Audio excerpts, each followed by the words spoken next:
for something to do. How will casting lofting tubes from bronze make them a better weapon? That was what she wanted, weapons to use against the Seanchan to repay them for destroying the Guild of Illuminators. They seem fearsome enough to me already. Eludra snatched the night flower back, muttering about clumsy oafs, and turning the ball over in her hands to examine the leather surface. Maybe it was not so safe as he had assumed. A proper lofting tube, she said, once she was sure he had not damaged the thing. It will send this close to 300 paces straight up into the sky with the right charge, and a longer distance across the ground if the tube is tilted at an angle, but not far enough for what I have in mind. A lofting charge big enough to send it further would burst the tube. With a bronze tube, I could use a charge that would send something a little smaller close to 2 miles. Making the slow match slower, to let it travel that far is easy enough. Smaller, but heavier, made of iron. And there would be nothing for pretty colors, only the bursting charge. Matt whistled through his teeth, seeing it in his head, explosions erupting among the enemy before they were near enough to see you clearly. A nasty thing to be receiving. Now that would be as good as having Aes Sedai on your side, or some of those Ashaman. Better. Aes Sedai had to be in danger to use the power as a weapon, and while he had heard rumors about hundreds of Ashaman, rumors grew with every telling. Besides, if Ashaman were anything like Aes Sedai, he would start deciding where they were needed, and then take over the whole fight. He began envisioning how to use Eludra's bronze tubes, and right away he spotted a glaring problem. All your advantage was gone if the enemy came from the wrong direction or got behind you, and if you needed derricks to move these things. These bronze lofting tubes, dragons, she broke in. Lofting tubes are for making the night flowers bloom, for delighting the eye. I will call them dragons, and the Seanchan will howl when my dragons bite. Her tone was grim as sharp stone. These dragons, then, whatever you call them, they'll be heavy and hard to move. Can you mount them on wheels, like a wagon or cart? Would they be too heavy for horses to pull? She laughed again. It's good to see you are more than the pretty face. Climbing a 3-step folding ladder that put her waist nearly level with the top of the lofting tube, she set the night flower into the tube with the fuse down. It slid in a little way and stopped, a dome above the top of the tube. Hand me that, she told him, gesturing to a pole as long and thick as a quarterstaff. When he handed it up to her, she held it upright and used a leather cap on one end to push the night flower deeper. That appeared to take little effort. I have already drawn plans for the dragon carts. 4 horses could draw one easily, along with a second cart to hold the eggs. Not night flowers, dragons' eggs. You see, I have thought long and hard about how to use my dragons, not just how to make them. Pulling the capped rod from the tube, she climbed down and picked up the lantern. Come, I must make the sky bloom a little. Then I want my supper and my bed. Just outside the canvas enclosure stood a wooden rack filled with more peculiar implements, a forked stick, tongs as long as Matt was tall, other things just as odd, and all made of wood. Setting the lantern on the ground, she placed the capped pole in the rack and took a square wooden box from a shelf. I suppose now you want to learn how to make the secret powders, yes? Well, I did promise. I am the guild now, she added bitterly, removing the box's lid. It was an odd box, a solid piece of wood drilled with holes, each of which held a thin stick. She plucked out one and replaced the lid. Hey, John McDonald. I can decide what is secret. Better than that. How are you doing today? Come with me. I know Give me somebody will one be happy sec, to I'll take be away right as back. many of your dragons as you want.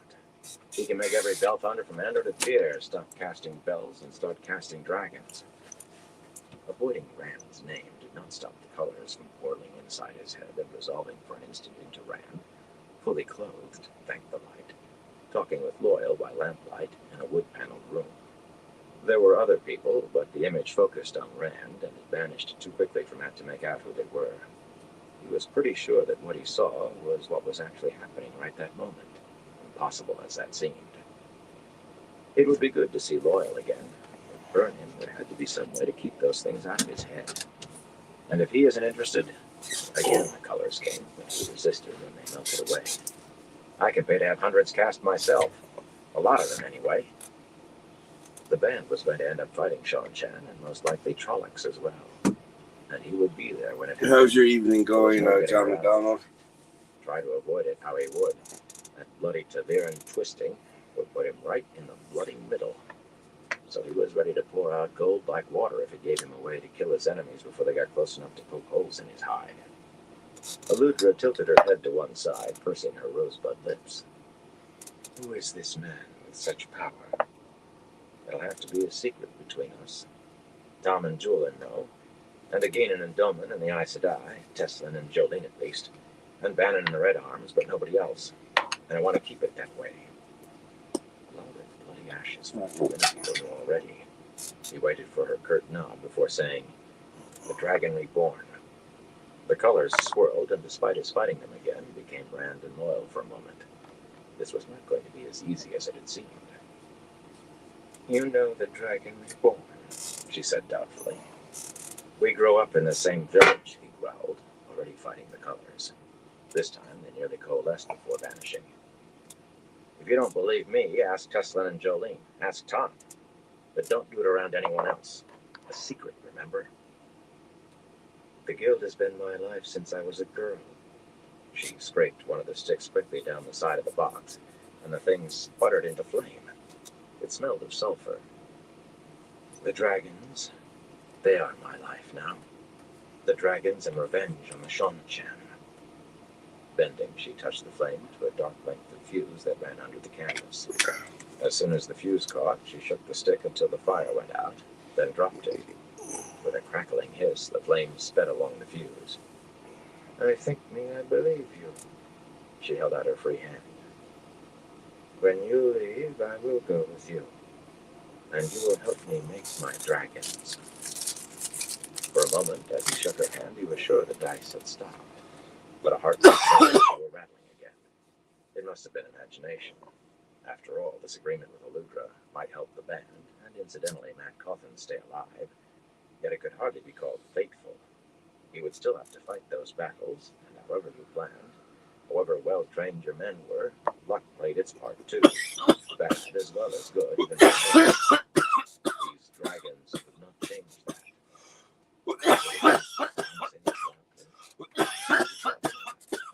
Yet how could he? Never before had they slowed without stopping. It had to be his imagination. A hollow thump came from inside the enclosure, and acrid smoke billowed over the canvas wall. Moments later, the night flower bloomed in the darkness above Runnian Crossing, a great streaks. It bloomed again and again in his dreams that night, and for many nights after.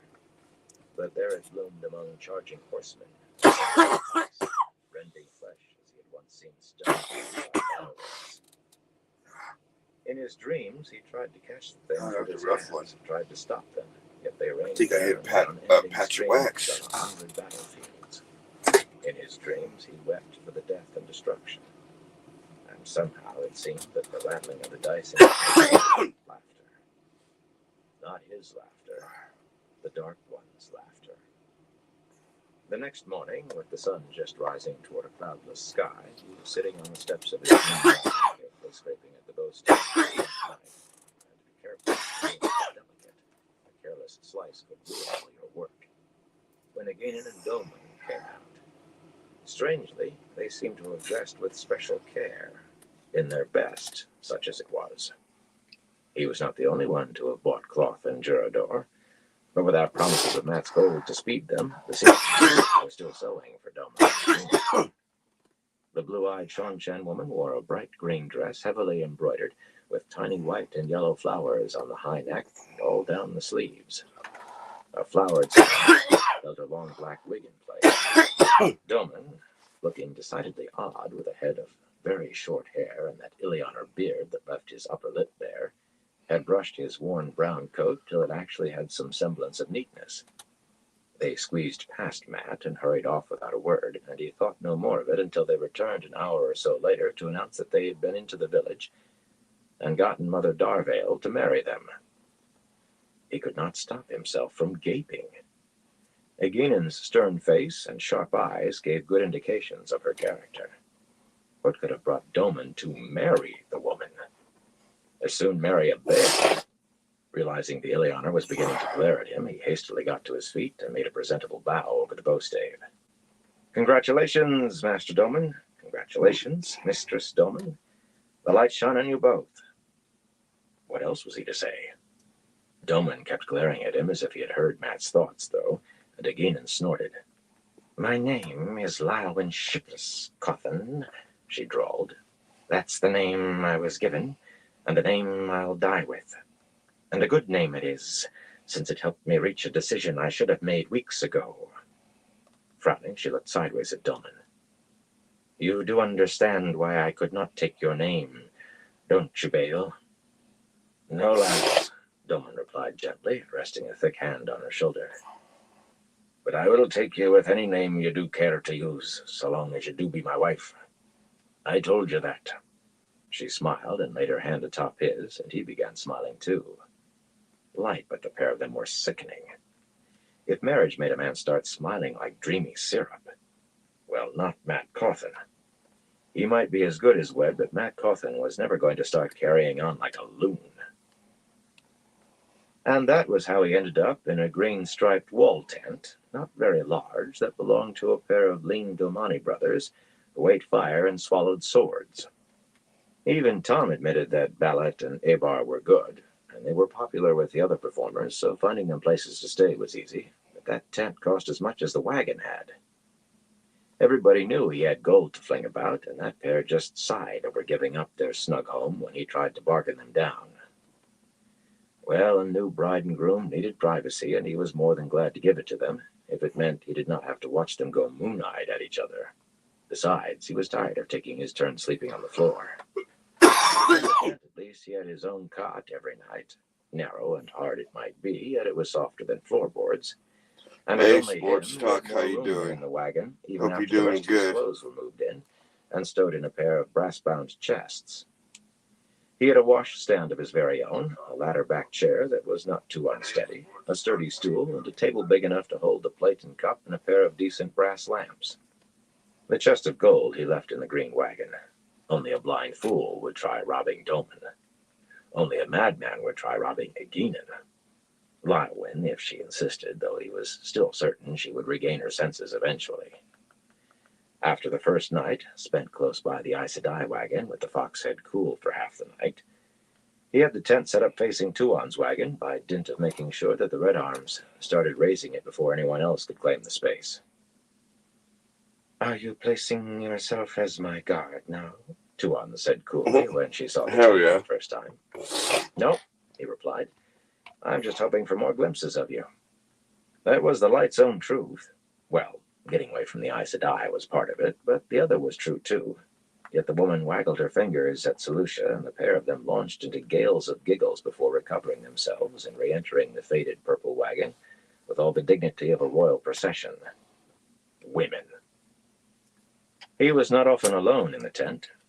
He had taken on Lopen as his body servant after Nalisian's death, and the stout tyrant with his blocky face and a beard that nearly reached his chest was always popping in to bow his balding head and ask what my lord would enjoy for his next meal, or inquire whether my lord had any need of wine or tea, or would care for a plate of candied dried figs he had vaguely acquired somewhere. Lopen was vain over his ability to find delicacies where it seemed there could be none. That, or he was rifling through the clothes chests to see whether anything needed repair or cleaning or ironing. Something always did in his estimation, though it all looked fine to Mat. Nerim, Talmanis's melancholy body servant, frequently accompanied him, largely because the skinny gray-haired Cairhienin was bored.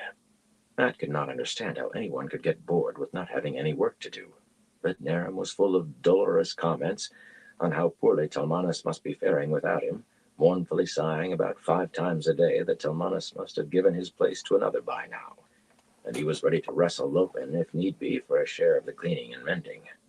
He even wanted his turn blacking Mat's boots. Noel dropped by to spin his tall tales, and Oliver to play stones or snakes and foxes when he was not playing with Tuon instead. Tom came to play stones too, and to share rumors he picked up in the towns and villages, knuckling his long white mustaches over the choicer bits. Julian brought his own reports, but he always brought Amathera as well.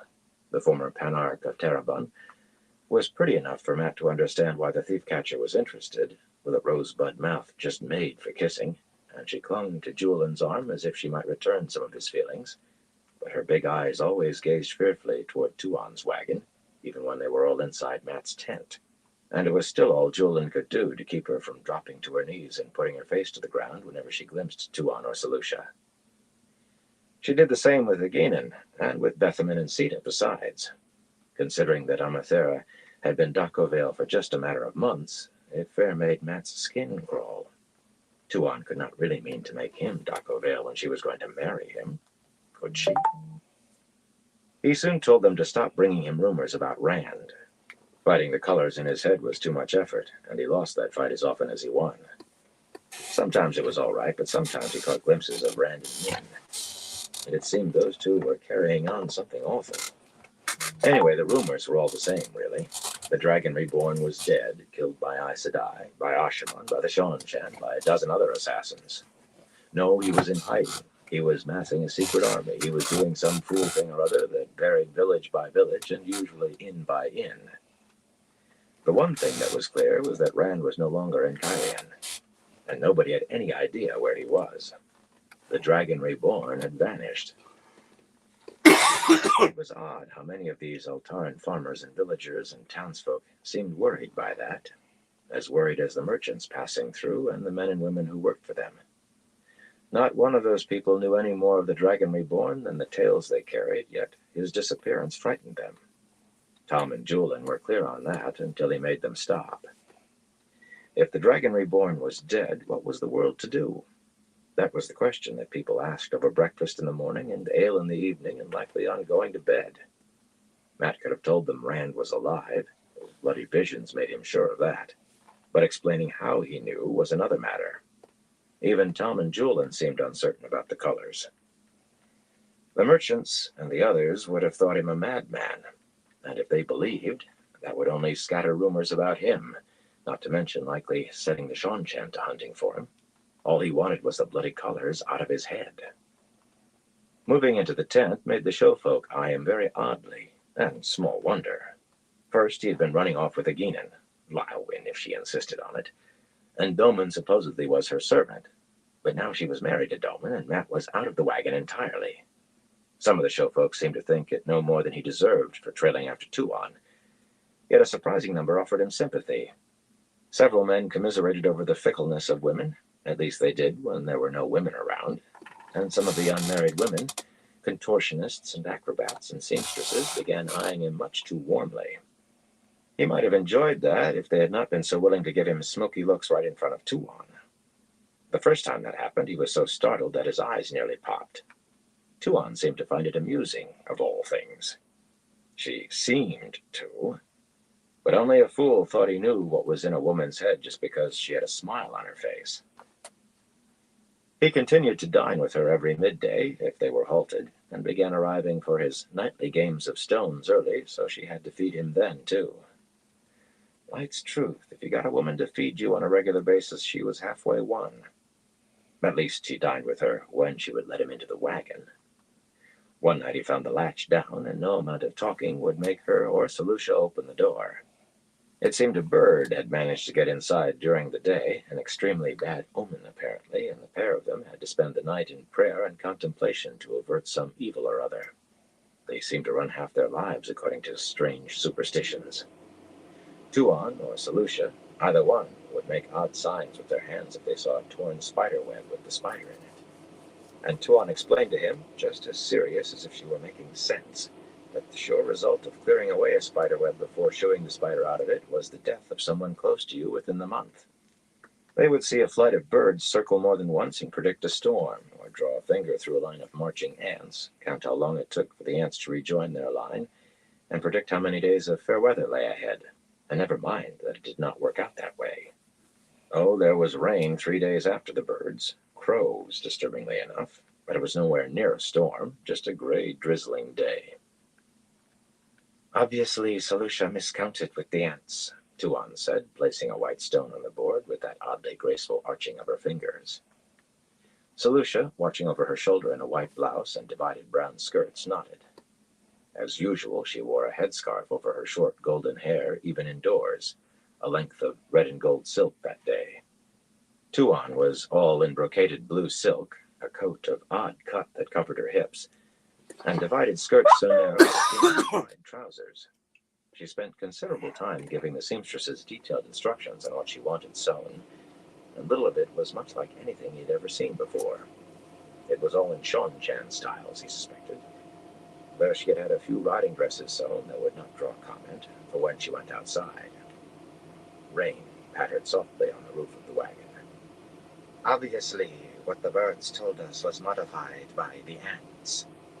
It is never simple, Toy. You must learn these things. I will not have you ignorant. Matt nodded as if that made sense and placed his black stone, and she called his uneasiness about crows and ravens superstition. Knowing when to keep your mouth shut was a useful skill around women. Around men, too, but more so around women. You could be pretty certain what would set a man's eyes on fire. Talking with her could be dangerous in other ways, too. What do you know of the Dragon Reborn? She asked him another evening. He choked on a mouthful of wine, and the whirling colors in his brain dissipated in a fit of coughing. The wine was near enough vinegar, but even Naram had a hard time finding good wine these days. Well, he's the Dragon Reborn, he said, when he could speak, wiping wine from his chin with one hand. For a moment he saw Rand eating at a large, dark table. What else is there to know? Solutia refilled his cup smoothly. A great deal, Toy. For one thing, he must kneel to the crystal throne before Tarmangaiden. The prophecies are clear on that. But I haven't even been able to learn where he is. It becomes still more urgent if he is the one who sounded the Horn of Valir, as I suspect. The Horn of Valir? He said weakly. The prophecy said what? It's been found, then? It must have been, mustn't it, if it was sounded, she drawled dryly. The reports I've seen from the place where it was blown, a place called Falma, are very disturbing. Very disturbing. Securing whoever blew the horn, man or woman, may be as important as securing the Dragon Reborn himself. Are you going to play a stone or not, Toy? He played his stone, but he was so shaken that the colors whirled and faded without forming any image. In fact, he was barely able to eke out a draw from what had seemed a clear winning position. You played very poorly toward the end, Tuan murmured, frowning thoughtfully at the board, now divided evenly between the control of black stones and white. He could all but see her start trying to work out what they had been talking about when his poor play began. Talking with her was like walking a crumbling ledge across the face of a cliff. One misstep and Matt Coffin would be as dead as last year's mutton. Only he had to walk that ledge. He had no bloody choice. Oh, he enjoyed it, in a way. The longer he spent with her, the more opportunity to memorize that heart-shaped face, to get it down so he could see her just by closing his eyes. But there was always that misstep waiting ahead. He could almost see that, too. For several days after giving her the little bunch of silk flowers, he brought her no presents, and he thought he was beginning to detect hints of disappointment when he appeared empty-handed. Then, 4 days out of Jurador, just as the sun was peeking over the horizon into a nearly cloudless sky, he got her and Solutia out of the purple wagon. Well, he just wanted Tuan, but Solutia might as well have been her shadow when it came to trying to separate them. He had commented on that once, making a joke, and both women went on talking as if he had not spoken. It was a good thing he knew Tuan could laugh at a joke, because sometimes she seemed to have no sense of humor at all. Solutia, wrapped in a green wool cloak, with the cowl all but hiding her red headscarf, eyed him suspiciously, but then she nearly always did. Tuan never bothered with a scarf, yet the shortness of her black hair was not so apparent with the hood of her blue cloak up. Cover your eyes, precious, he said. I have a surprise for you. I like surprises, she replied, placing her hands over her big eyes. For an instant she smiled in anticipation, but only for an instant. some surprises, Toy. That had the sound of a warning. Solutia stood hard by her shoulder, and though the bosomy woman appeared completely at her ease, something told him she was as tense as a cat ready to leap. He suspected she did not like surprises. "Wait right there," he said, and ducked around the side of the purple wagon. When he returned, he was leading Pips and the Razor, both saddled and bridled. The mare stepped lively, frisking at the prospect of an outing. "You can look now. I thought you might like a ride." They had hours. The show might as well have been deserted for all the evidence of life among the wagons. Only a handful had smoke rising from their metal chimneys. "She's yours," he added, and stiffened as the words nearly froze in his throat. There was no doubt this time. He had said the horse was hers, and suddenly the dice were not beating so loudly in his head. It was not that they had slowed, he was sure of that. There had been more than one set rattling away. One had stopped when he made his agreement with Aludra, and another when he told Tuon the horse was hers. That was odd in itself. How could giving her a horse be fateful for him? But why did it have been bad enough when he had to worry about one set of dice giving warning at a time? How many sets were still bouncing off the inside of his skull? How many more fateful moments were waiting to crash down on him?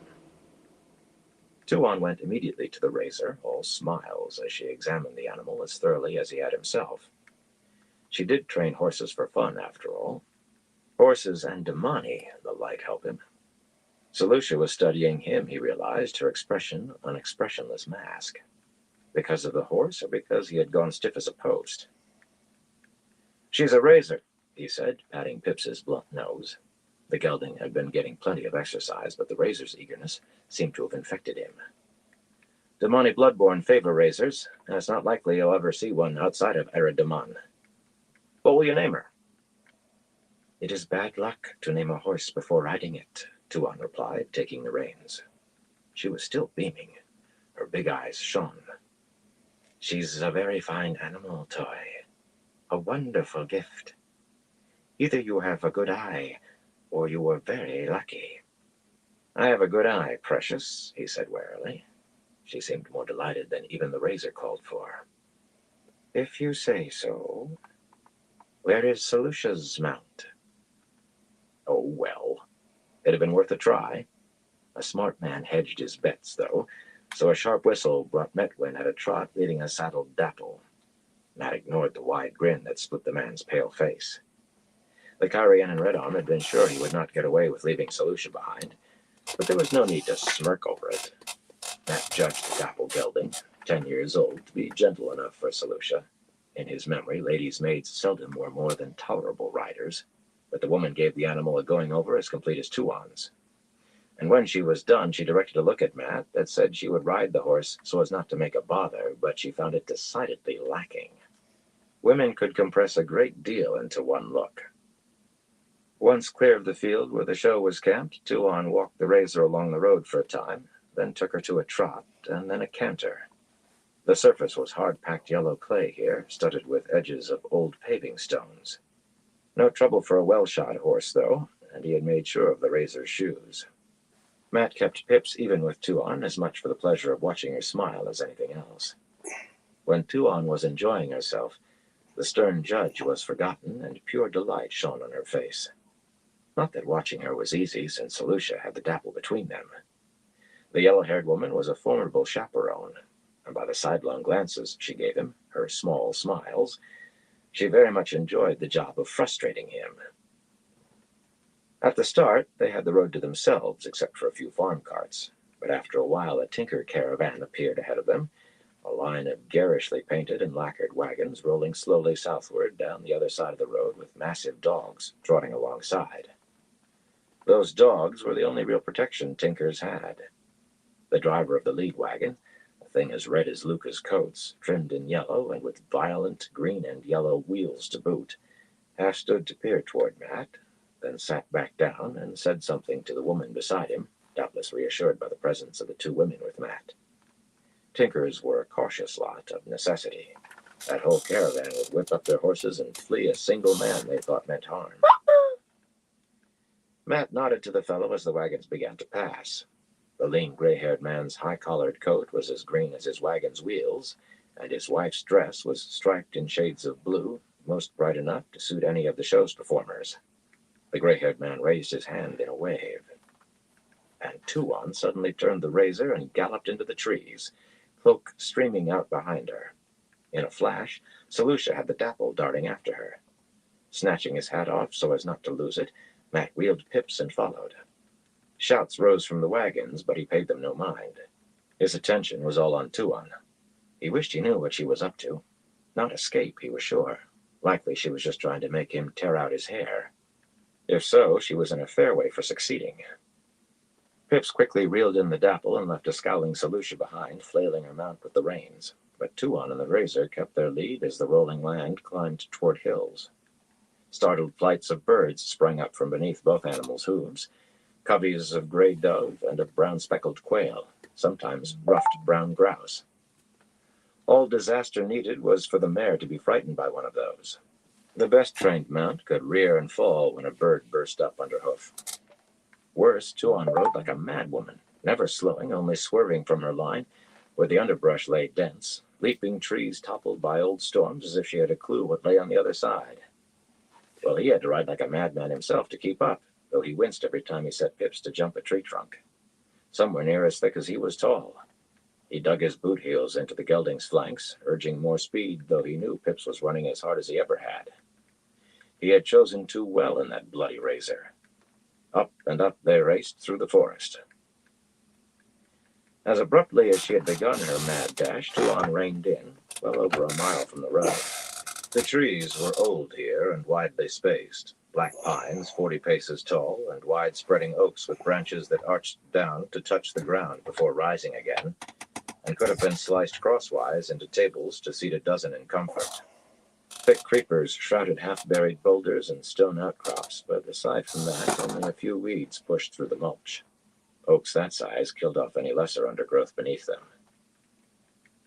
"Your animal is better than he looks," the fool woman said, patting her mount's neck when he reached her.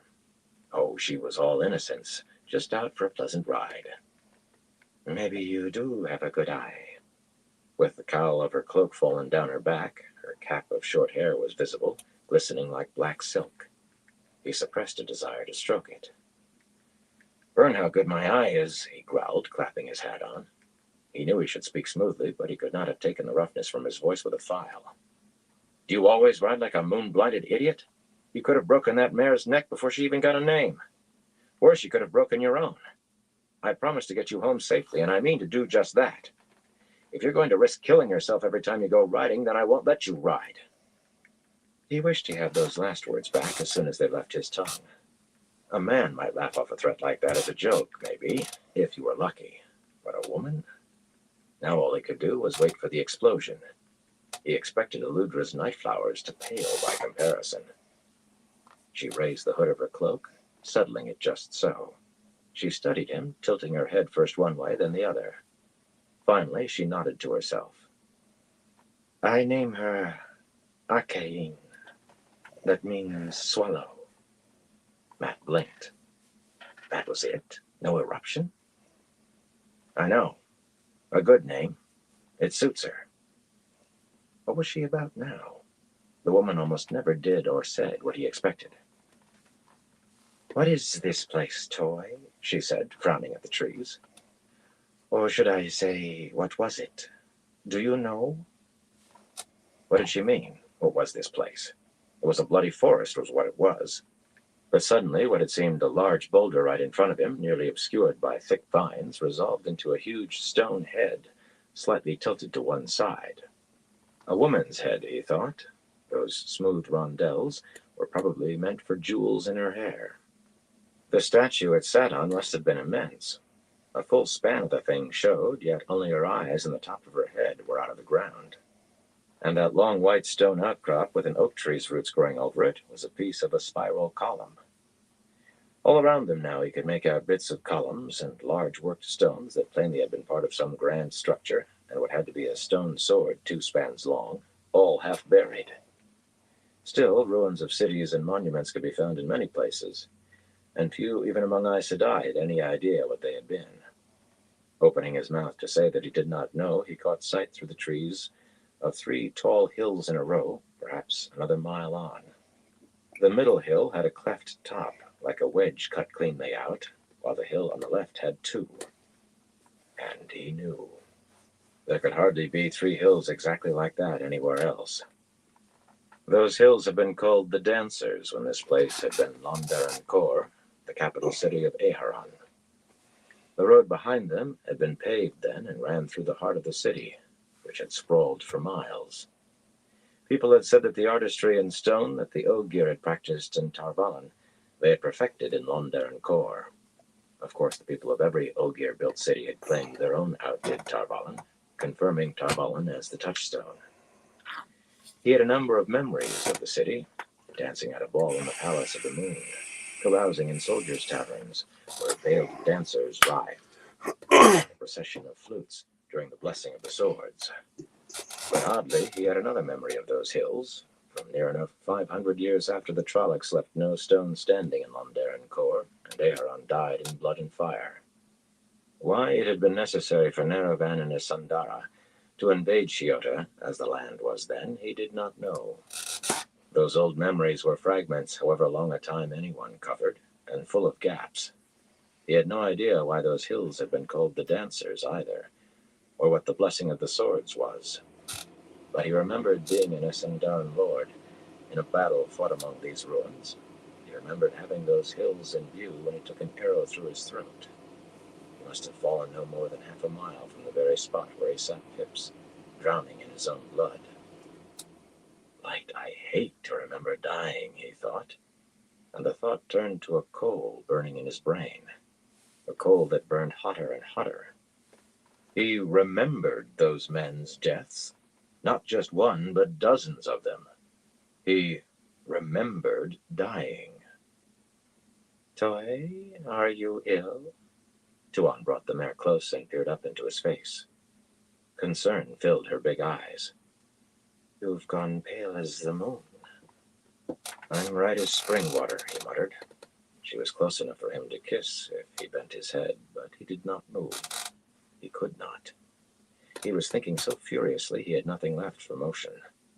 Somehow, only the light knew, the eel-fin had gathered the memories they had planted in his head. How could they harvest memory from a corpse? A corpse in the world of men, at that. He was certain they never came to this side of that twisted door-framed Tirangrial for longer than minutes at a time. A way occurred to him, one he did not like, not a scrap. Maybe they created some sort of link to any human who visited them, a link that allowed them to copy all of a man's memories after that, right up to the moment he died. In some of those memories from other men, he was white-haired. In some, only a few years older than he really was, and everything in between. But there were none of childhood or growing up. What were the odds of that, if they had just stuffed him with random bits and pieces, likely things they considered rubbish or had done with? What did they do with memories anyway? They had to have some reason for gathering them beyond giving them away again. No, he was just trying to avoid where this led. Burn him. The bloody foxes were inside his head right then. They had to be. It was the only explanation that made sense. Well, you look as if you're about to vomit, Tuan said, backing the razor away with a grimace. Who in the show would have herbs?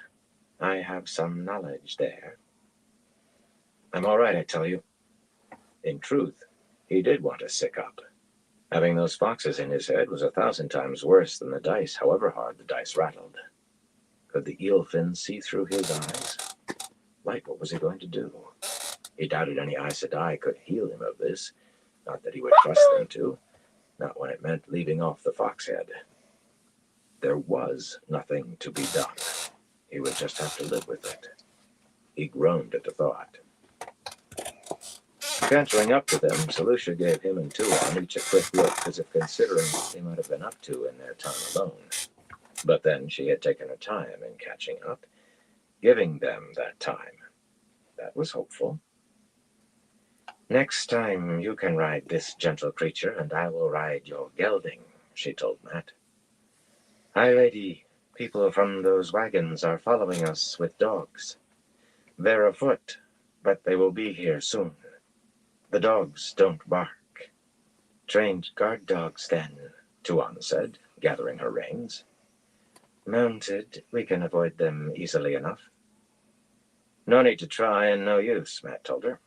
He should have expected this. Those people are tinkers, Tuathaan, and they're no danger to anybody. They couldn't be violent if their lives depended on it. That's no exaggeration, just simple truth. But they saw you two go herring off trying to get away from me, as it must have seemed, and me chasing after. Now that those dogs have a scent trail, the Tinkers will follow us all the way back to the show if need be to make sure you two haven't been kidnapped or harmed. We'll go meet them to save the time and trouble. It was not the Tinkers' time he cared about. Luca probably would not care one way or the other if a bunch of Tinkers getting in the way delayed the show setting out, but Matt certainly would. So Lucia scowled at him indignantly, and her fingers flew, but Tuan laughed. Toy wishes to be commanding today, Lucia. I will let him command and see how he does. Bloody kind of her. They trotted back the way they had come, riding around the fallen trees this time, though now and then Tuan would gather her reins as if she meant to jump one, then give Matt a mischievous grin. And it was not long before the Tinkers came into sight, running through the trees behind their huge mastiffs, like a flight of butterflies. 50 or so men and women in bright colors, often in jarring combinations.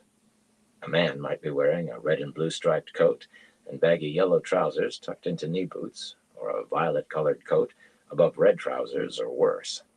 Some women wore dresses striped in as many colors as there were colors, and even colors Matt had no name for, while others wore skirts and blouses as varied in hue and as clashing as the men's coats and trousers.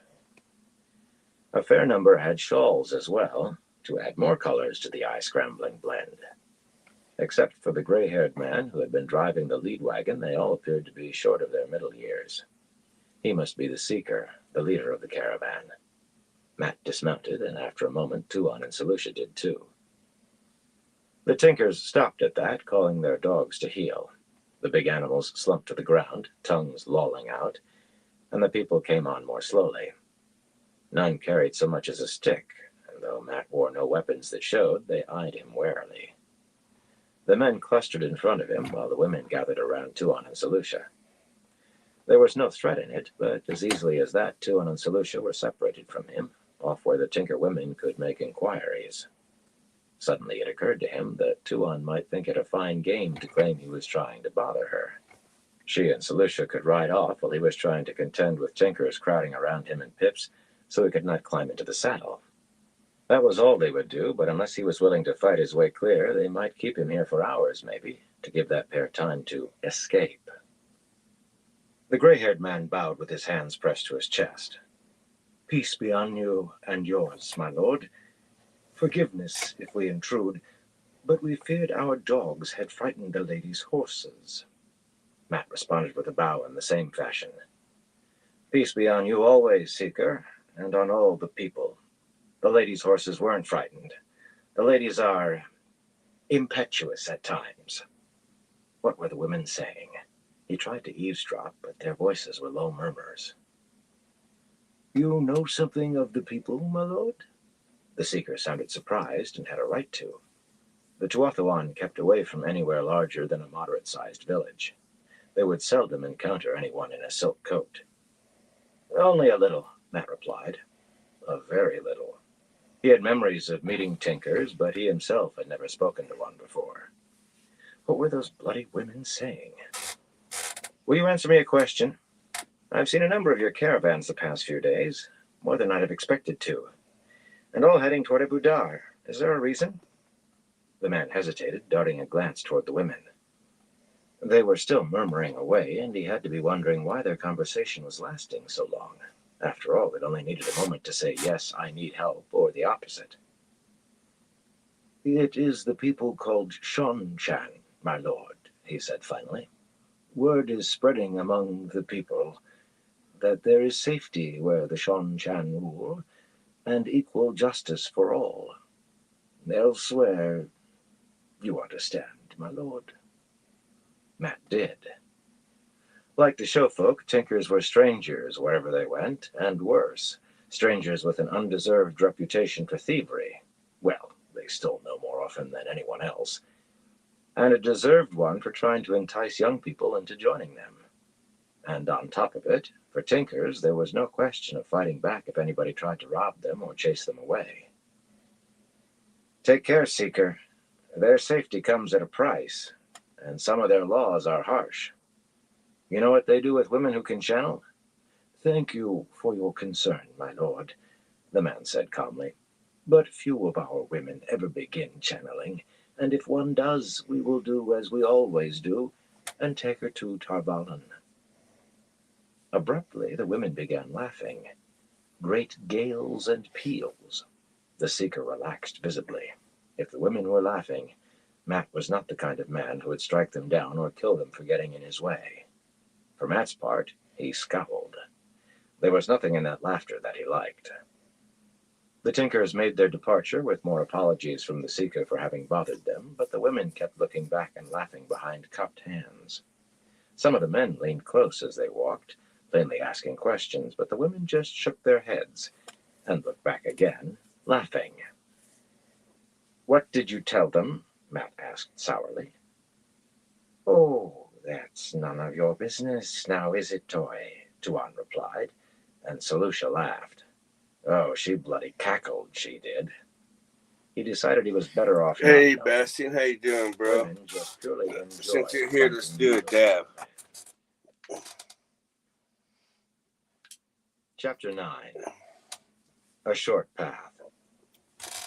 Tuan and Selucia were not the only women who caused Matt trouble, of course. Strawberry milkshake. Sometimes it seemed that most of the trouble in his life came from women, which he could not understand at all, since he always tried to treat them well. Even Aginin gave her share of grief, though it was the smallest share. I was right. You do think you can marry her. It wasn't too bad, I guess. Can't complain, though. She and Doman were seated on the steps of their wagon with their arms around each other. A trickle of smoke rose from Doman's pipe. It was mid-morning on a fine day, though gathering clouds threatened rain for later, and the performers were putting on their acts for the inhabitants of 4 small villages that combined perhaps equaled Runnian Crossing in size. Matt had no desire to go watch, though he still enjoyed watching the contortionists, and better still the female acrobats and tumblers, but when you saw jugglers and fire-eaters and the like every day just about, even Leora and her leopards became, well, less interesting, if not exactly ordinary. Never you mind what I think, Aginin. Will you tell me what you know of her? Trying to find out from her is like fishing blindfolded and barehanded in a briar patch trying to catch a rabbit. My name is Lyle Cotton. Don't forget it. How was your day, Bastian? For giving orders on a ship's deck. Her eyes tried to drive the command home like blue hammers. Why should I help you? You aim too high above yourself, a mole yearning for the sun. You could face execution for simply saying you want to marry her. It's disgusting. Besides, I've left all that behind me. Or it's left me, she added bitterly. Doman gave her a one-armed hug. If you've left all that behind you, what do you care how disgusting my wanting to marry her is? There, it was out in the open. Partly, at least. Doman removed the pipe from his mouth long enough to blow a smoke ring aimed at Matt's face. If she doesn't want to help you, then give over. He gave it that same ship's deck voice of command. Aginin muttered under her breath. She appeared to be arguing with herself. Finally, she shook her head. No, Bale, he's right. If I'm cast adrift, then I have to find a new ship and a new course. I can never return to Seanchan, so I might as well cut the cable and be done with it. What she knew of Tuan was mainly rumor. It seemed the Imperial family lived their lives behind walls even when in plain sight, and only whispers of what went on behind those walls escaped. Yet those were sufficient to make the hair on the back of Matt's neck stand up. His wife-to-be had had a brother and a sister assassinated? After they tried to have her killed, true, but still. What kind of family went around killing one another? The Shonshan blood and the imperial family, for starters. Half of her siblings were dead, assassinated, most of them, and maybe the others too. Some of what Againen, Lyle Wynn, had to tell was generally known among Shonshan, and hardly more comforting. Tuan would have been schooled in intrigue from infancy, schooled in weapons and fighting with her bare hands, heavily guarded, yet expected to be her own last line of defense. All of those born to the blood were taught to disguise their intentions and ambitions. Some climbing higher, others slipping down, only faster and more dangerous in the imperial family. The Empress, she started to add, that was a good hit there. half choked and swallowing the words, then closed her eyes for a long moment before continuing. The Empress had borne many children, as every Empress did, so that among those who survived there would be one fit to rule after her. It would not do to have someone who was stupid or a fool ascend the crystal throne. Counted very far from either. The woman he was to marry was as bad as water and Aes Sedai wrapped into one, and maybe as dangerous. He had several conversations with Againen. He was careful to name her Lyle Wynn to her face, lest she go for him with her dagger. Yet he thought of her as Againen, trying to learn more, but her knowledge of the blood was largely from the outside looking in, and her knowledge of the Imperial Court, by her own admission, was better than the street urchin in Shandar. The day he gave Tuan the mare, he had ridden alongside Againen's wagon, having one of those fruitless conversations. He had accompanied Tuan in Seleucia for a time, but they kept looking at him sideways, then exchanged over what they women without a sliver of doubt. It could only take so much of that sort of thing. A clever gift, that mare, Againen said, leaning out from the driver's seat to look up the line of wagons. Doman was handling the reins. She took her turn sometimes, but handling a team was not among the skills she had learned on ships. How did you know? Know what? He asked. She adjusted her wig. I did not know why she continued to wear the thing. Her own black hair was short, but no shorter than Seleucia's. About courting gifts. Among the blood, when you are courting someone higher than you, a traditional gift is something exotic or rare. Best of all is if you can connect the gift somehow to one of the recipient's pleasures. And it's well known the High Lady loves horses. It's good you've acknowledged that you don't expect to be her equal, too. Not that this is going to work, you understand. I don't have a clue why she's still here. Now you've stopped guarding her, but you can't believe she'll actually say the words. When she marries, it will be for the good of the Empire, not because some layabout like you gave her a horse or made her a smile. Matt ground his teeth to keep from shouting a curse. He had acknowledged what? No wonder a set of bloody dice. Tuan would let him forget this when it snowed on Sunday. He was certain sure of that. If Lyle went bloody shipless gave him small griefs, the Aes Sedai managed larger. Aes Sedai liked nothing better. He was resigned to them traipsing about every village and town they stopped at, asking questions and right knew what else. He had no choice but resignation, with no way to stop them. They claimed to be taking care, at least Teslin and Edesina did. Jolene snapped that he was a fool for worrying. Yet an Aes Sedai taking care was still clearly a woman of consequence, whether or not anybody recognized what she was. Lacking the coin for silks, they had purchased bolts of fine wool in Jurador, and the seamstresses worked as hard for Aes Sedai as they did for Mat's gold, so they strolled about dressed like wealthy merchants and as sure of themselves as any noble ever born. Nobody saw one of them walk 5 strides without knowing that she expected the world to conform itself to her. 3 women like that, with a traveling show at that, were sure to cause talk. At least Jolene left her great servant. The other 2 had lost theirs to the Shonshan. If Matt had seen Jolene with the thing actually on her finger, he thought he would have wept. He got no more reports on their activities from the former Suldam.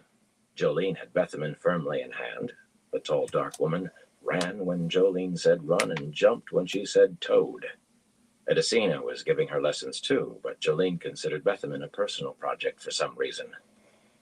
She was never harsh, that Matt saw, not after the face slapping, but you might have thought she was getting Bethaman ready to go to the tower. Bethaman returned a sort of gratitude that made it clear her loyalties had shifted. As for Sita, the yellow-haired woman was so frightened of the sisters that she did not dare follow them any longer. She actually shivered when he suggested it. Strange as it seemed, Sita and Bethaman had been so accustomed to how Seanchan women who could channel saw themselves that they had really believed Aes Sedai could not be much different. They were dangerous when off the leash, yet dangerous dogs could be handled by someone who knew how, and they were experts with that particular sort of dangerous dog. Now they knew that Aes Sedai were not dogs of any kind. They were wolves. Sita would have found another place to sleep had that been possible, and he learned from Mistress Annan that the Seanchan woman put her hands over her eyes whenever Jolene or Edicina was teaching Bethaman in the wagon. "I'm certain she can see the weaves," Satala said. He would have said she sounded envious, except that he doubted she envied anyone.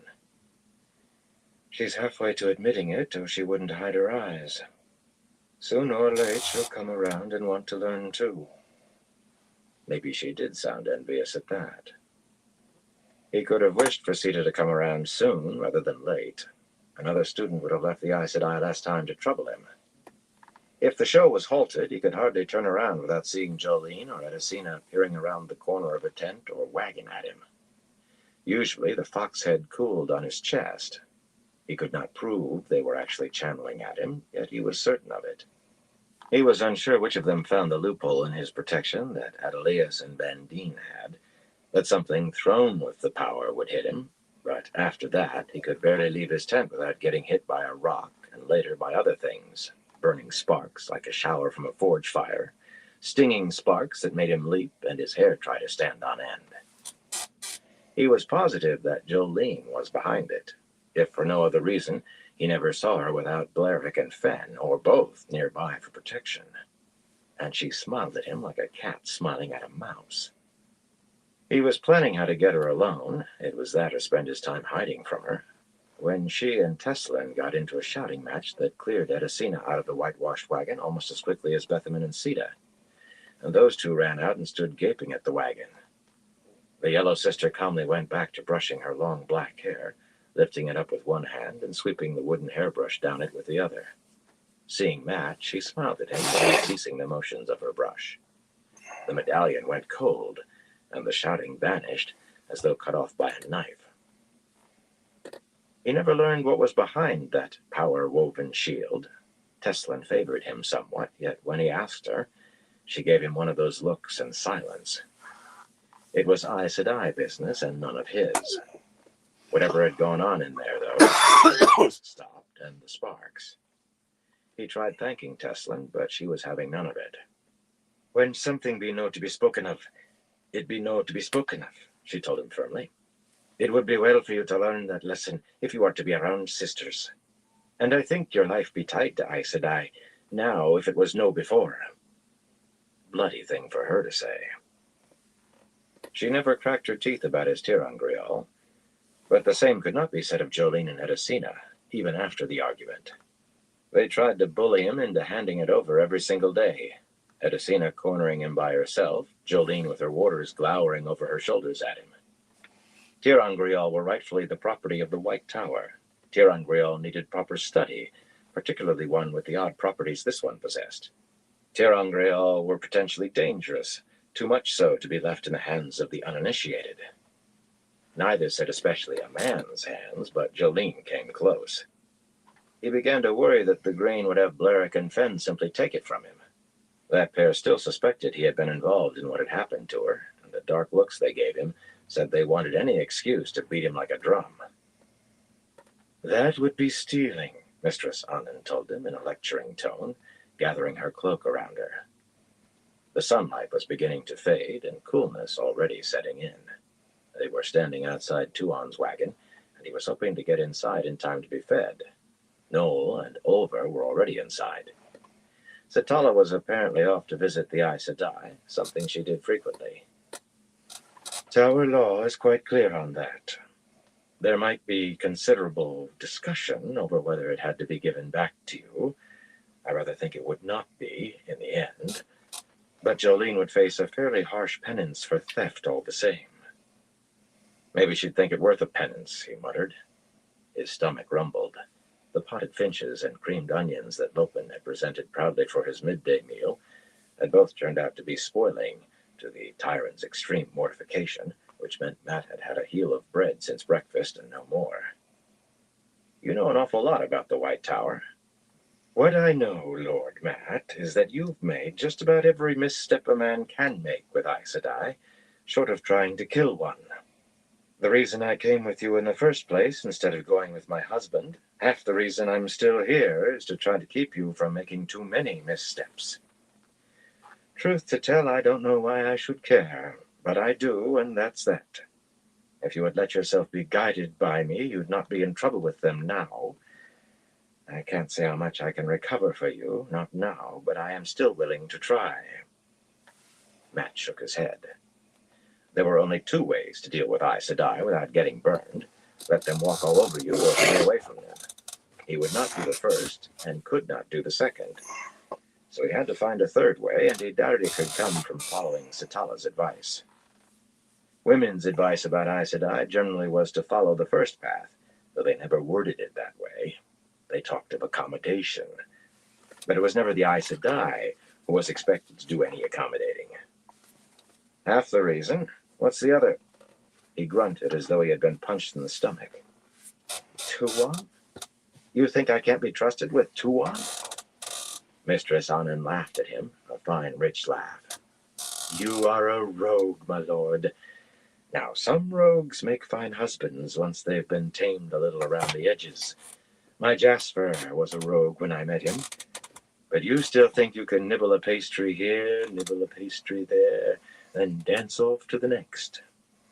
There's no dancing away from this one, Matt said, frowning up at the wagon door. The dice clicked away in his head. Not for me. He was not sure he really wanted to dance away anymore, but want and wish as he might, he was well and truly caught. Like that, is it? She murmured. Oh, you've chosen a fine one to break your heart. That's as may be, Mistress Annan. But I have my reasons. I'd better get inside before they eat everything. He turned toward the steps at the back of the wagon, and she laid a hand on his arm. Could I see it? Just to see? There was no doubt what she meant. He hesitated, then fished in the neck of his shirt for the leather cord that held the medallion. He could not have said why. He had refused Jolene and Edicina even a glimpse. It was a fine piece of work, a silver fox set nearly as big as his palm. Only one eye showed, and enough daylight remained to see, if you looked close, that the pupil was half shaded to form the ancient symbol of Aes Sedai. Her hand trembled slightly as she traced a finger around that eye. She had said she only wanted to see it, but he allowed the touching. She breathed out a long sigh. You were Aes Sedai once, he said quietly, and her hand froze. She recovered herself so quickly that he might have imagined it. She was stately Setala Annan, the innkeeper from Abu Dar, with the big golden hoops in her ears and the marriage knife dangling hilt down into her round cleavage, about as far from an Aes Sedai as could be. The sisters think I'm lying about never having been to the tower. They think I was a servant there as a young woman and listened where I shouldn't have. They haven't seen you looking at this. He bounced the fox head once on his hand before tucking it safely back under his shirt. She pretended not to care, and he pretended not to know she was pretending. Her lips twitched into a brief, rueful smile, as if she knew what he was thinking. The sisters would see it if they could let themselves, she said, as simply as if she were discussing the chances of rain. But I said I expect that when certain things happen, the woman will go away decently and die soon after. I went away, but Jasper had starved and sick on the streets of Abu Dar, and took me to his mother. She chuckled, just a woman telling how she met her husband. He used to take in stray kittens, too. Now you know some of my secrets, and I know some of yours. Shall we keep them to ourselves? What secrets of mine do you know? He demanded, instantly wary. Some of his secrets were dangerous to have known, and if too many knew of them, they were not really secrets anymore. Mistress Anand glanced at the wagon, frowning. That girl is playing a game with you as surely as you are playing one with her. Not the same game that you are. She's more like a general plotting a battle than a woman being courted. If she learns you're moonstruck with her, though, she'll still gain the advantage. I'm willing to let you have an even chance, or as near to one as any man has with a woman of any brains. Do we have an agreement? We do, he replied fervently. That we do. He would not have been surprised if the dice stopped then, but they went on bouncing. Had the sisters' fixation on his medallion been the only problem they gave him, had they contented themselves with creating rumors everywhere the show stopped, he could have said those days were no more than tolerably bad for traveling with Aes Sedai. Unfortunately, by the time the show departed Jurador, they had learned who Tuon was. Not that she was the daughter of the Nine Moons, but that she was a Seanchan High Lady, someone of rank and influence. Do you take me for a fool? Luca protested when Mat accused him of telling them. He squared up beside his wagon, fists on his hips, a tall man full of indignation and ready to fight over it by his glare. That's a secret I want buried deep until she says I can use that warrant of protection. That won't be much use if she revokes it because I told something she wants hidden. But his voice was a shade too earnest, and his eyes shifted a hair from meeting Mat's directly. The truth of it was, Luca liked to boast nearly as much as he liked gold. He must have thought it was safe, to tell the sisters, and only realized the snarl he had created after the words were out of his mouth. A snarl it was, as tangled as a pit full of snakes. The High Lady Tuon, readily at hand, presented an opportunity no Aes Sedai could have resisted. Teslin was every bit as bad as Jolene and Edicina. The three of them visited Tuon in her wagon daily, and descended on her when she went out for a walk. They talked of truces and treaties and negotiations, tried to learn what connection she had to the leaders of the invasion, attempted to convince her to help arrange talks to end the fighting. They even offered to help her leave the show and return home. Unfortunately for them, Tuon did not see three Aes Sedai, representatives of the White Tower, perhaps the greatest power on earth, not even after the seamstresses began delivering their riding dresses and they could change out of the ragbag leavings Mat had been able to find for them. She saw two escaped Damani and a Marath Damani, and she had no use for either until they were decently collared. Her phrase, that. When they came to her wagon, she latched the door, and if they managed to get inside before she could, she left.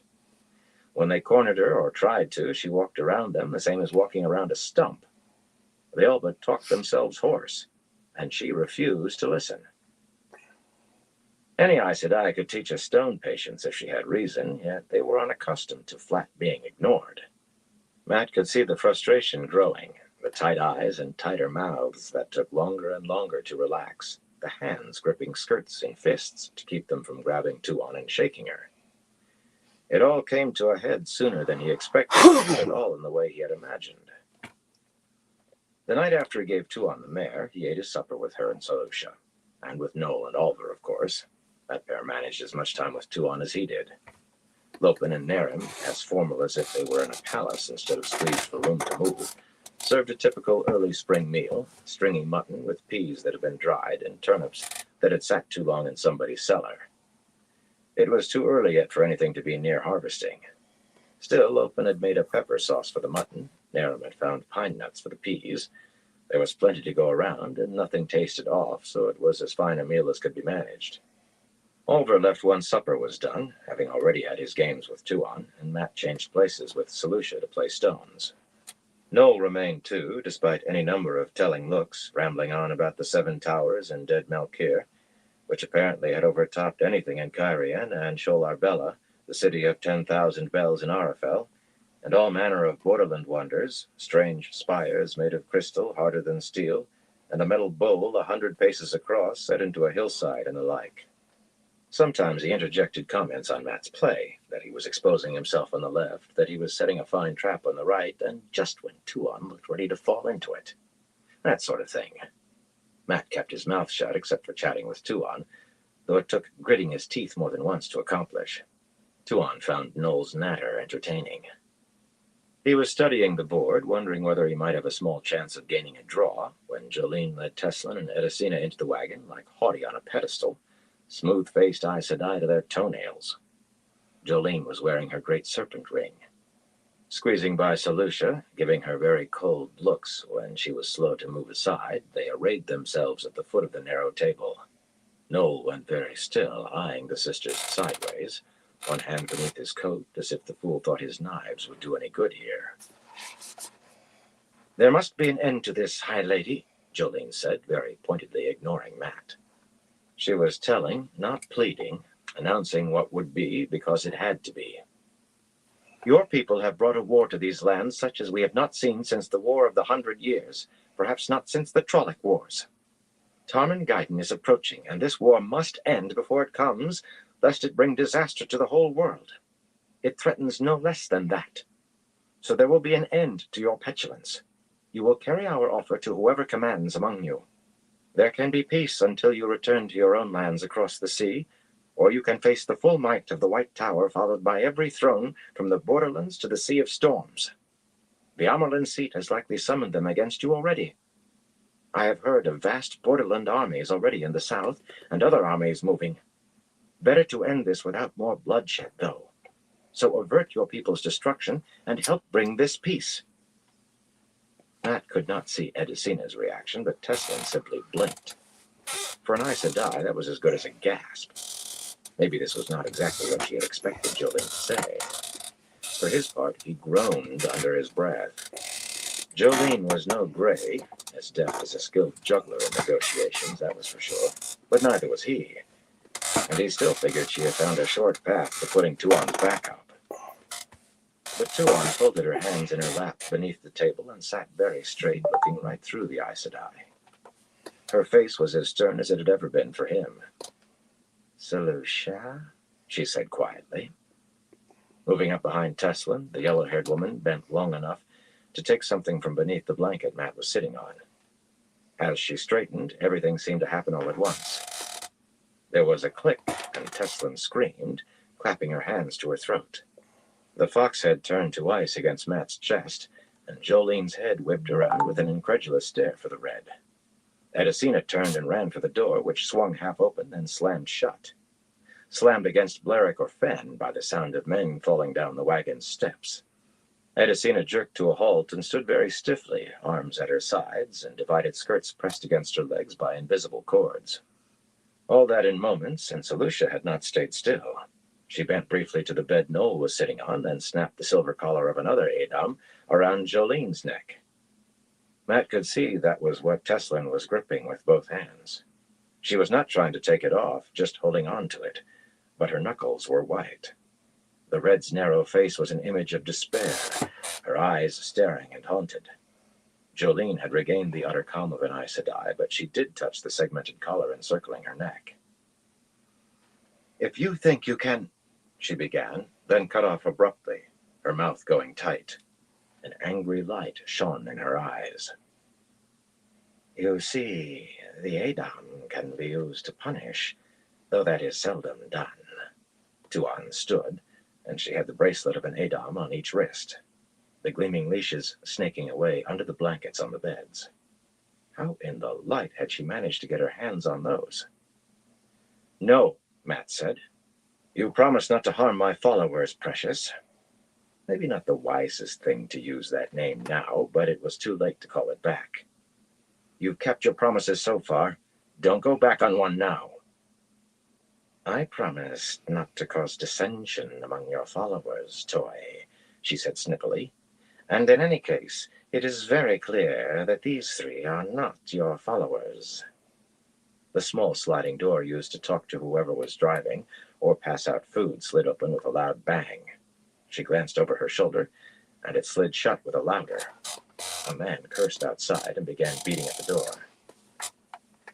"The Adam can also be used to give pleasure, as a great reward, Tuan told Jolene, ignoring the hammering fist behind her. Jolene's lips parted, and her eyes grew very wide.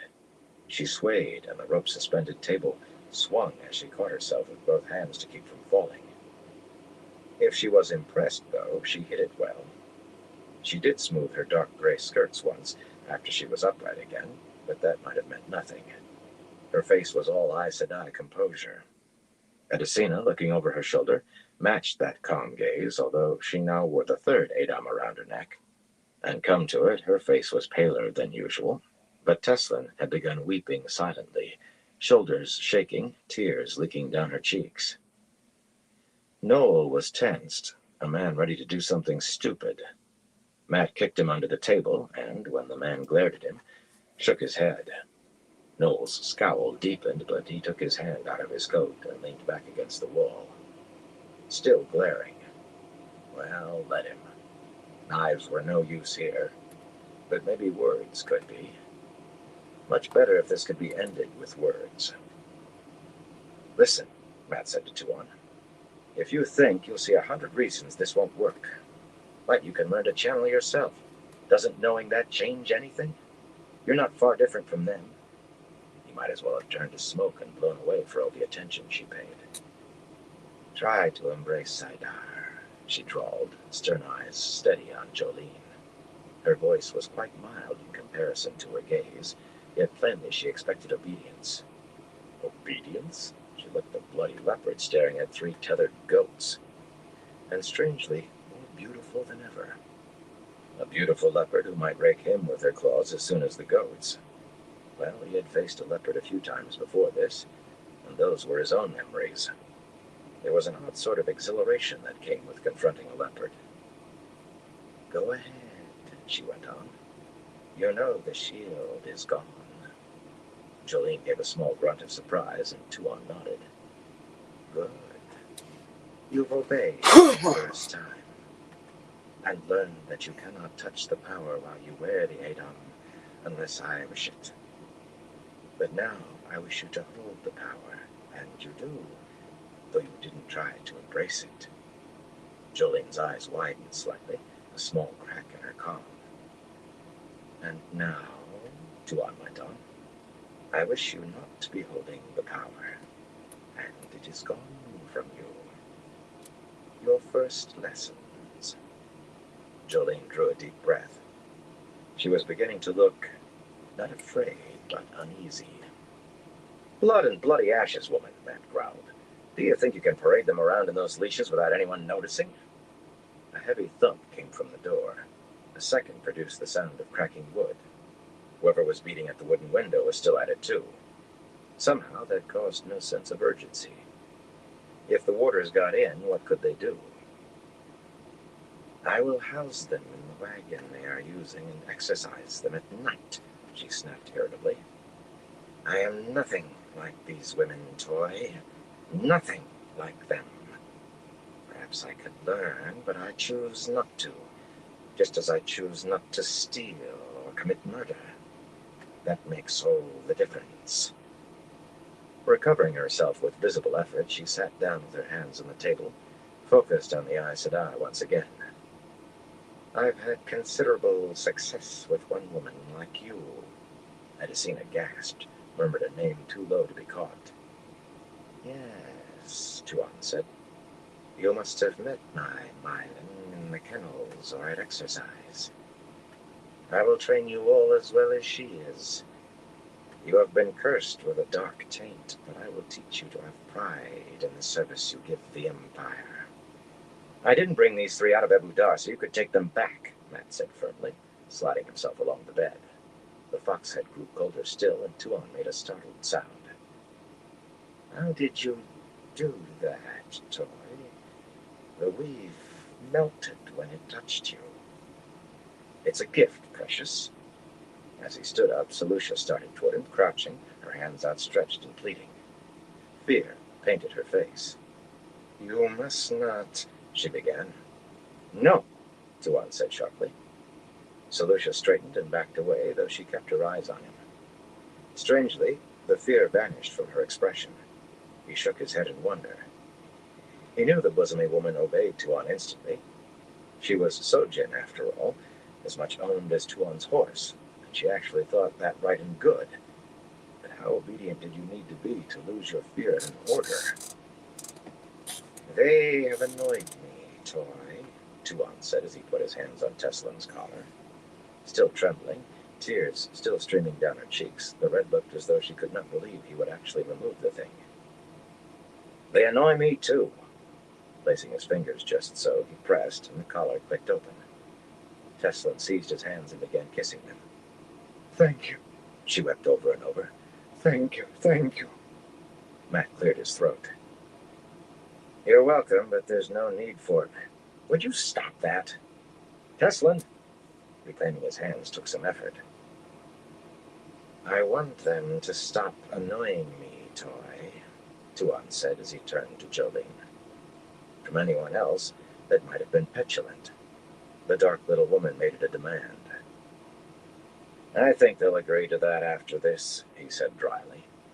But Jolene was looking up at him with a stubborn set to her jaw. You will agree, won't you? The Green said nothing. I do agree, Teslin said quickly. We do all agree. Yes, we all agree, Edicina added. Jolene stared at him silently, stubbornly, and Mat sighed. I could let Precious keep you for a few days until you change your mind. Jolene's collar clicked open in his hands. But I won't. Still staring into his eyes, she touched her throat as though to confirm the fire was gone. You will be one of my warders, she asked, then laughed softly. No need to look like that. Even if I would bond you against your will, I couldn't so long as you have that tir'angreal. I agree, Master Coffin. It may cost our best chance to stop the Seanchan, but I will no longer bother Precious. Tuon hissed like a doused cat, and he sighed again. What you gained on the swings, you lost on the roundabouts. He spent part of that night doing what he liked least in the world. Working. Digging a deep hole to bury the 3 Adom. He did the job himself because, surprisingly, Jolene wanted them. They were tir'angreal, after all, and the White Tower needed to study them. That might well have been so, but the Tower would just have to find their Adom elsewhere. He was fairly certain that none of the Red Arms would have handed them over if he told them to bury the things, yet he was taking no chances that they would reappear to cause more trouble. It started raining before the hole was knee-deep. A cold, driving rain, and by the time he was done, he was soaked to the skin and mud to his waist. A fine end to Be a fine right night, back, everyone. with the dice bouncing around his skull. Chapter 10. A village in Chiota. The following day brought a respite, or so it seemed. Tuon, in a blue silk riding dress and her wide tooled leather belt, not only rode beside him as the show rolled slowly north, she waggled her fingers at Selucia when the woman tried to put her dun between them. Selucia had acquired her own mount somehow, a compact gelding that could not match Pip's or Archaeen, but still surpassed the Dapple by a fair margin. The blue-eyed woman, with a green headscarf beneath her cowl today, fell in on Tuon's other side, and her face would have done an Aes Sedai proud when it came to giving nothing away. Mat could not help grinning. Let her hide frustration for a change. Lacking horses, the real Aes Sedai were confined to their wagon. Metwin was too far away on the driver's seat of the purple wagon to overhear what he said to Tuon. Only a few thin clouds remained in the sky from the night's rain, and all seemed right in the world. Even the dice bouncing in his head could steal nothing from that. Well, there were bad moments, but only moments. Early on, a flight of ravens winged overhead, a dozen or more big black birds. They flew swiftly, never deviating from their line, but he eyed them anyway until they dwindled to specks and vanished. Nothing to spoil the day there, not for him at least, maybe for someone farther north. Did you see some omen in them, Toy? Tuon asked. She was as graceful in the saddle as she was in everything else she did. He could not recall seeing her be awkward about anything. Most omens I know concerning ravens specifically have to do with them perching on someone's rooftop, or cawing at dawn or dusk. They can be spies for the Dark One, I told her. Sometimes. Crows, too. And rats. But they didn't stop to look at us, so we don't need to worry. Running a green-gloved hand across the top of her head, she sighed. Toy, toy, she murmured, resettling the cowl of her cloak. How many children's tales do you believe? Do you believe that if you sleep on Old Hobbs Hill in the full moon, the foxes will give you the answers to 3 questions?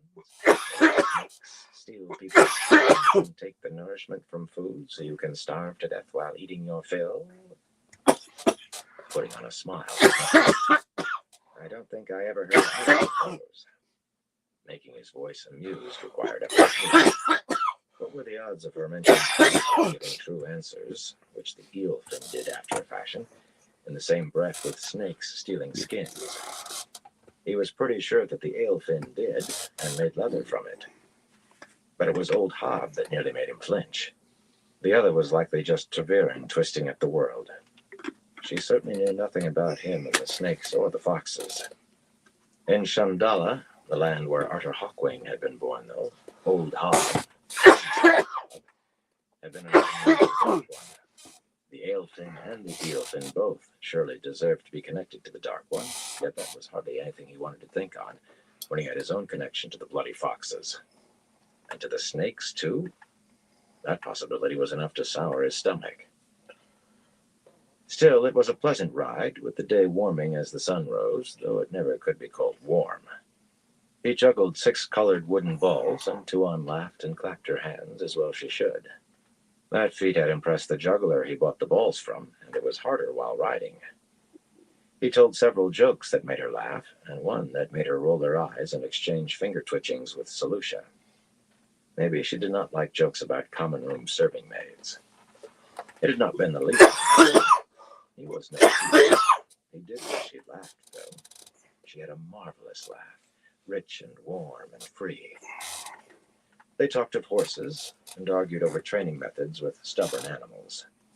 That pretty head held a few odd notions, such as that you could calm a fractious horse by biting its ear. That sounded more likely to send it up like a haystack fire. And she had never heard of humming under your breath to soothe a horse, and would not believe his father had taught him such a skill shy of demonstration. Well, I can do that without a horse that needs it, he said. Selucia rolled hers, too.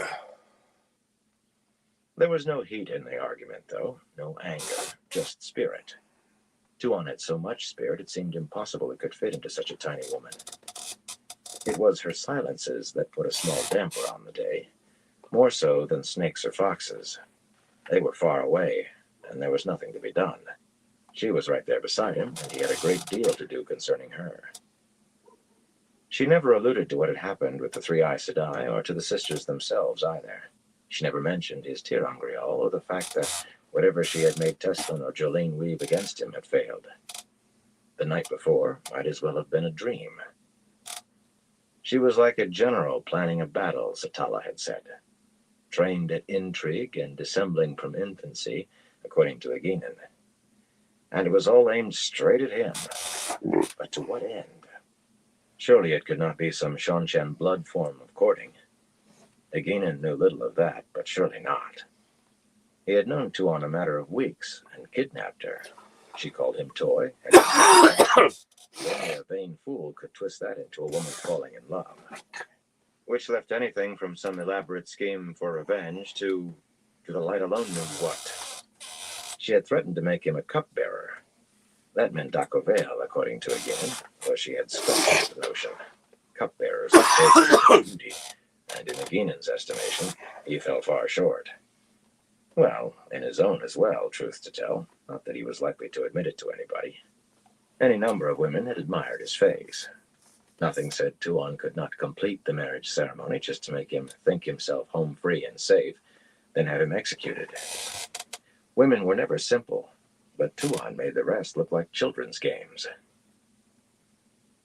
For a long while, they saw not so much as a farm, but perhaps 2 hours after the sun passed its zenith, they came on a sizable village. The ring of a blacksmith's hammer on an anvil sounded dimly. The buildings, some of 3 stories, were all heavy timber framing with whitish plaster between, and had high-peaked roofs of thatch and tall stone chimneys. Something about them tugged at Matt's memory, but he could not say what. There was not a farm to be seen anywhere in the unbroken forest. But villages were always tied to farms, supporting them and living off them. They must all be further in from the road, back in the trees. Oddly, the people he could see ignored the approaching train of show wagons.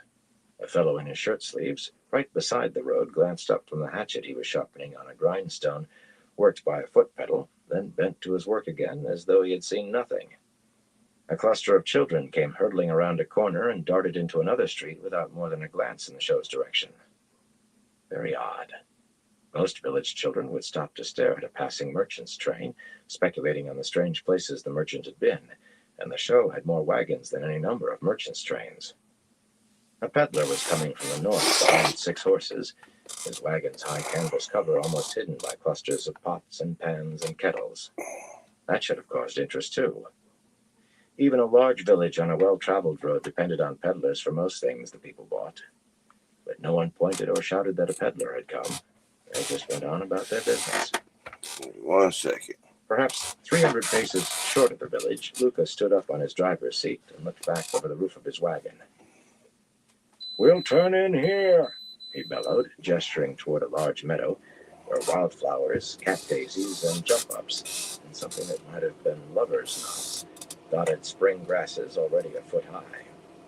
Sitting back down, he suited his own words, and the other wagons began following, their wheels rutting the rain-sodden ground.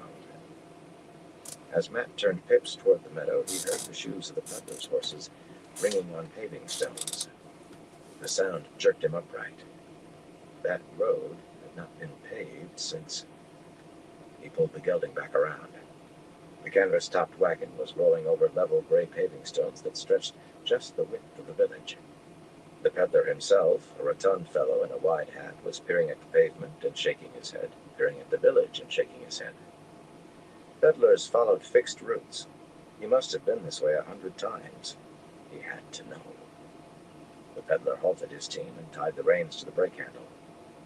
Matt cupped both hands around his mouth. "Keep going, man," he shouted at the top of his lungs. "As fast as you can! Keep going!" The peddler glanced in his direction, then hopped up on his seat, quite spryly for such a stout man. Gesturing as grandly as Luca, he began to declaim. Matt could not make out the words, but he knew what they would be. News of the world that he had picked up along the way, interspersed with lists of his goods and claims for their vast superiority. Nobody in the village stopped to listen or even paused. "Keep going!" Matt bellowed. "They're dead! Keep going!" Behind him, somebody gasped. Tuon or Solution, maybe both. Suddenly, the peddler's horses screamed, tossing their heads madly. They screamed like animals beyond the ragged edge of terror and kept screaming. Pips jerked in fear, and Matt had his hands full. The gelding danced in circles, wanting to run in any direction so long as it was away from here. Every horse belonging to the show heard those screams and began whinnying fearfully. The lions and bears began roaring, and the leopards joined in. That set some of the show's horses screaming too, and rearing in their harnesses. The tumult built on itself in moments. As Matt swung round, struggling to control Pips, every one he could see handling reins was fighting to keep a wild-eyed team from racing off or injuring themselves. Tuon's mare was dancing too, and Solution's done. He had a moment of fear for Tuon, but she seemed to be handling that game as well as she had in her race into the forest. Even Solution seemed sure of her seat, if not of her mount. He caught glimpses of the peddler as well, pulling off his hat, peering toward the show. At last, Matt got Pips under control, blowing hard as if he had been run too hard for too long, but no longer trying to race away. It was too late. Likely, it had always been too late. Hat in hand, the rat peddler leaped down to see what was the matter with his horses. Landing, he lurched awkwardly and looked down toward his feet. His hat fell from his hand, landing on the hard-packed road. That was when he began screaming. The paving stones were gone, and he was ankle-deep in the road, just like his shrieking horses. ankle deep and sinking into rock-hard clay as if into a bog, just like his horses and his wagon. And the village, houses and people melting slowly into the ground. The people never stopped what they were doing. Women walked along carrying baskets. A line of men carried a large timber on their shoulders. Children darted about. The fellow at the grindstone continued sharpening his hatchet. All of them nearly knee-deep in the ground by this time. Tuon caught Matt's coat from one side, Selusha from the other. That was the first he realized he had moved Pips toward the peddler. Light. What do you think you can do? Tuon demanded fiercely. Nothing, he replied. His bow was done, the horn knocks fitted, the linen bowstrings braided and waxed, but he had not fitted one arrow to its ash shaft yet. And with all the rain they had been having, the glue holding the goose feather fletchings was still tacky. That was all he could think of, the mercy of an arrow in the peddler's heart before he was pulled under completely. Would the man die, or was he being carried to wherever those dead Chiotans were going? That was what had caught him about those buildings. That was how country people had built in Chiota for near enough 300 years. He could not tear his eyes away. The sinking peddler shrieked loudly enough to be heard over the screaming of his team. "Help me!" he cried, waving his arms. He seemed to be looking straight at Matt. "Help me!" Over and over. Matt kept waiting for him to die, hoping for him to die.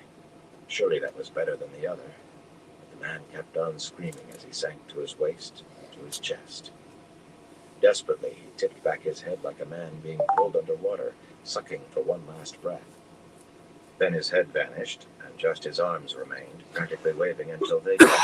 Only his hat, lying on the road, said there had ever been a man there. When the last of the thatched rooftops and tall chimneys melted away, Matt let out a long breath. Where the village had been was another meadow decked out in cat daisies and jump-ups, where red and yellow butterflies fluttered from blossom to blossom. So peaceful. He wished he could believe the peddler was dead. Except for the few that had followed Luca into the meadow, the show's wagons stood strung out along the road, and everybody was down on the ground. Women comforting crying children, men trying to quiet trembling horses, everyone talking fearfully and loudly to be heard over the bears and the lions and the leopards. Well, everyone except the three Aes Sedai. They glided hurriedly up the road, Jolene heeled by Blerick and Fen. By their expressions, Aes Sedai and warders alike, you might have thought villages sinking into the ground were as common as house cats. Pausing beside the peddler's wide hat, the three of them stared down at it. Teslin picked it up and turned it over in her hands, then let it drop. Moving into the meadow where the village had stood, the sisters walked about talking, peering at this and that as if they could learn something from wildflowers and grasses. None had taken the time to don a cloak, but for once Matt could not find it in him to upbraid them. They might have channeled, but if so, they did not use enough of the power to make the foxhead turn chilly. He would not have taken them to task if they had. Not today. Not after what he had just seen. The arguing started right away. No one wanted to cross that patch of hard.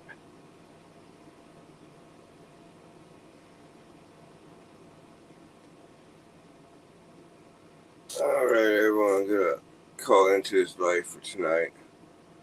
I want to thank everyone for stopping by, and everyone continues to stop by. I definitely appreciate all y'all's support. Till next time, everyone. Y'all stay safe out there.